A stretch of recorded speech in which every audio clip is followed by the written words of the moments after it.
जगन्नाथ रथ यात्रा का कोई शास्त्रीय आधार है? तो प्रमाण के रूप में आप ये ऐसा समझ लें कि मंदिर अभी बना है, लेकिन पुरुषोत्तम क्षेत्र बहुत पुराना है। जगन्नाथ जी के लिए तो बड़ी चमत्कारी कथा है, बहुत सारी चमत्कारी कथा, एक ही नहीं है, क्योंकि उनका विग्रह ही चमत्कार है।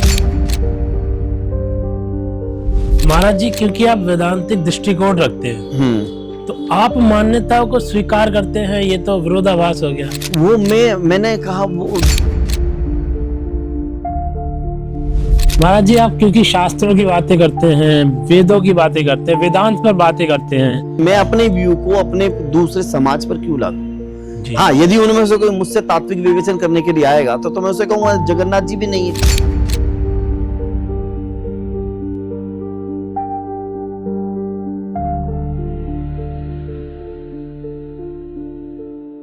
राधे राधे महाराज जी। राधे राधे भाई। महाराज जी, आप क्योंकि शास्त्रों की बातें करते हैं, वेदों की बातें करते हैं, वेदांत पर बातें करते हैं, तो ये क्वेश्चन सही है या गलत है पूछना, ये हमारे लिए, मेरे मन में एक क्यूरियोसिटी थी कि मैं पूछना चाह रहा था कि जगन्नाथ रथ यात्रा का कोई शास्त्रीय आधार है?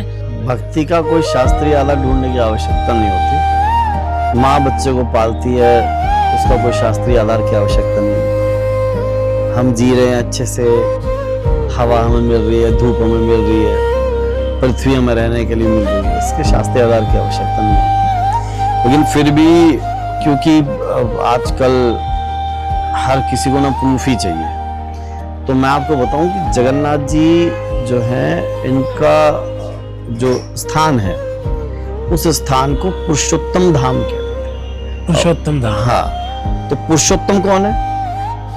भगवान है। ईश्वर के लिए, ब्रह्म के लिए ये कहा जाता है। तो महाभारत में पुरुषोत्तम धाम का जिक्र है, उल्लेख है, लेकिन जगन्नाथ शब्द वहां नहीं, क्योंकि वक्त बदलते बदलते जैसे जैसे समय की धारा चलती है, नामों में परिवर्तन आ जाता है। हाँ, लेकिन स्कंद पुराण में वहां पर फर्क बताया हुआ है, वहां पे थोड़ा डिटेल में दी हुई है बातें। नीलाचल के बारे में बात हो रही है, वहां जगन्नाथ शब्द का इस्तेमाल किया जा रहा है, और वहां नील माधव जी की भी विस्तृत कथा मिलती है। तो जगन्नाथ जो, यदि हम उसको डिटेल में जाए तो जगन्नाथ जो इस जगत का जो नाथ है, जो स्वामी है, उसका मंदिर है वो। तो अगर हम प्रमाणिक बात करें तो ब्रह्म पुराण, नारद पुराण और पद्म पुराण में भी इस पुरुषोत्तम क्षेत्र का, जगन्नाथ जी को हम ना लें, क्योंकि जगन्नाथ जी का मंदिर तो 12वीं शताब्दी का है। मंदिर तो बाद में बनते हैं ना, पहले तो धाम बनते हैं, पहले स्थान बनता है, उसके लोगों की मान्यताएं बनती हैं। तो फिर कोई आते हैं, एक चोड़गंग देव नाम के राजा थे, जिन्होंने 12वीं शताब्दी में उस मंदिर का निर्माण किया। तो प्रमाण के रूप में आप ये ऐसा समझ लें कि मंदिर अभी बना है, लेकिन पुरुषोत्तम क्षेत्र बहुत पुराना है। क्योंकि कोई कोई क्षेत्र, कोई कोई जगह ऐसी होती है जहां पर जाके हमारी चेतना ऊपर उठने लगती है जी, तो हमारे ऋषि मुनि उसको धाम बना रहे। और महाराज जी, इन जगन्नाथ धाम के मंदिर से जुड़ी मान्यताओं का आधार क्या है? मैंने वही कहा, देखो मान्यताएं का मान्यता जो शब्द है उसका अर्थ ही माना हुआ, और जो माना हुआ है उसके आधार की जरूरत पड़ती नहीं है, क्योंकि दो तरीके की बातें, या तो एक बड़ा जन समूह उस चीज को मानता है तो उसको हम सत्य मानकर या उसको फॉलो अप लेके मान लेते हैं। तो भक्ति में, भाव में जो लोक प्रचलित मान्यताएं हैं, जो जिसे हम लोक धर्म कहते हैं, तो उसमें हस्तक्षेप नहीं करना चाहिए, ना ही मैं समझता हूँ मुझे उस पर कोई टिप्पणी देनी चाहिए। मुझे कहना चाहिए आप ठीक कर रहे हैं, क्योंकि हमारे धर्म ग्रंथ कहते हैं कि व्यक्ति जो जहाँ जैसा है ना, यदि उसे ज्ञान पिपासु नहीं है, यदि उसे एकदम तात्विक विवेचन की आवश्यकता नहीं है, तो उसकी मान्यताओं के आधार पर उसे रहने दो। क्योंकि अगर उसकी कोई मान्यता है मंदिर के प्रति वहां पर, तो उससे जाकर वो पाप कर्म से तो बचता है ना, वहां जाता है, मत्था टेकता है, भगवान की पूजा इत्यादि करता है। तो मान्यताओं का कोई आधार है या नहीं, मैं नहीं मानता। जैसे कि एक मान्यता है कि विपरीत दिशा में झंडा जो है लहराता है, ठीक है, वैज्ञानिक आधार तो नहीं है, क्योंकि हम तो वैज्ञानिक आधार की भी बात करते हैं, लेकिन मान्यता है, दिखता भी है कई बार, ऐसी बात नहीं है। लेकिन यदि मैंने एक बात करी थी किसी से, तो उसने कहा कि जो मंदिर का स्ट्रक्चर है वो इस तरह का है कि जब हवा उस स्ट्रक्चर से टकराती है, तो हवा का स्ट्रक्चर से टकराने के बाद जो उसके ऊपर ध्वजा है, उस वहां पे हवा की दिशा बदल जाती है। जी। बात समझ रहे हैं? तो लेकिन मान्यता आपकी है तो मैं उस मान्यता को प्रणाम करता हूँ। मैं भी यदि मंदिर को देखता हूँ तो मैं भी उस ध्वजा को प्रणाम ही करूंगा कि वो विपरीत दिशा में बह रही है। लेकिन मान्यता में ज्यादा घुसने की जरूरत नहीं है, उसे स्वीकार कर लें। जी महाराज जी, क्योंकि आप वेदांतिक दृष्टिकोण रखते हैं तो आप मान्यताओं को स्वीकार करते हैं, ये तो विरोधाभास हो गया। वो मैंने कहा वो that is my view only, कि मैं अपने व्यू को अपने दूसरे समाज पर क्यों लागू। जी। हाँ, यदि उनमें से कोई मुझसे तात्विक विवेचन करने के लिए आएगा तो मैं उसे कहूंगा जगन्नाथ जी भी नहीं है। जी। बात समझ रहे हो? मैं तो ब्रह्म के लेवल से, जैसे आपने कहा तात्विक विवेचन से बात करूंगा तो मैं तो कह दूंगा जगन्नाथ जी भी नहीं है, वो पुरुषोत्तम क्षेत्र भी नहीं है, ये भारत ही नहीं है।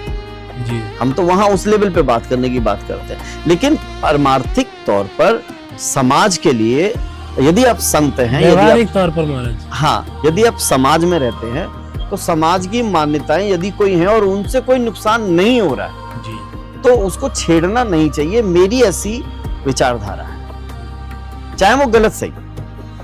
महाराज जी, जगन्नाथ धाम का जो महाप्रसाद है उसको इतना महत्वपूर्ण क्यों मानते हैं लोग? जगन्नाथ जी का जो नाम है वही बता रहा है कि ये जगत के नाथ हैं, तो वहां एक खिचड़ी का प्रसाद मिलता है और विश्व की सबसे बड़ी रसोई ही उन्हें हम मान लें।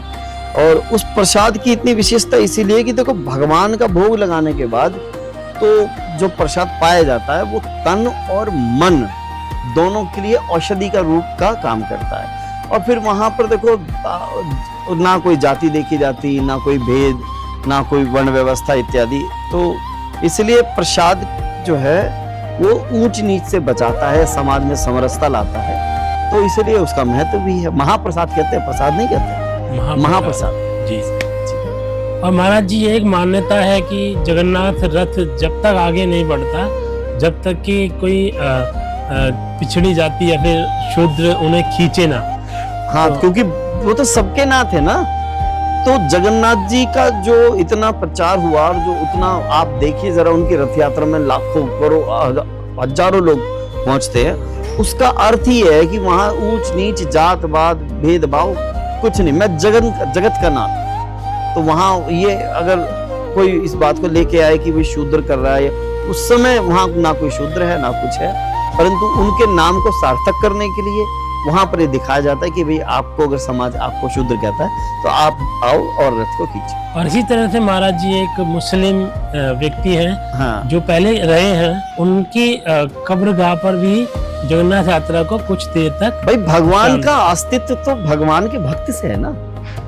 तो यदि कोई वहां भगवान का भक्त रहा है और भगवान के की भक्ति के कारण उसकी वहां मान्यता हुई है, ऐसी लोक प्रचलित कथाएं हैं कि भगवान का रथ जा रहा था और वो दर्शन करने नहीं जा पा रहे थे, तो उन्होंने भगवान से प्रार्थना करी, भगवान जब तक रुक जाना जब तक मैं ना आऊं। तो जगन्नाथ जी के लिए तो बड़ी चमत्कारी कथा है, बहुत सारी चमत्कारी कथा, एक ही नहीं है, क्योंकि उनका विग्रह ही चमत्कार है। उनका विग्रह है जिसमें ना हाथ है ना पैर है ना, तो सिर्फ मुख है और दो आंखें, तो दृष्टा के रूप, तात्विक विवेचन की अगर बात करो तो एकदम दृष्टा दिखाया हुआ, वो दृष्टा है, बस बात खत्म। वो बिन चले बिन पगु सुने बिन काना जी, तो ना उसके कान बनाने की आवश्यकता है ना हाथ बनाने की आवश्यकता है। तो मेरे हिसाब से देखा है तो अद्वैत वेदांत के लिए तो जगन्नाथ जी एकदम उपयुक्त है, ब्रह्म का एक सगुण रूप है। हाँ बिल्कुल बिल्कुल। जगन्नाथ यात्रा निकलने जा रही है, तो आपको बहुत ही शुभकामनाएं महाराज जी। राधे राधे। राधे राधे। दर्शकों को मेरी ओर से शुभकामनाएं। जगन्नाथ पूरे जगत के नाथ हैं, सबका कल्याण करे, आप सबका कल्याण हो।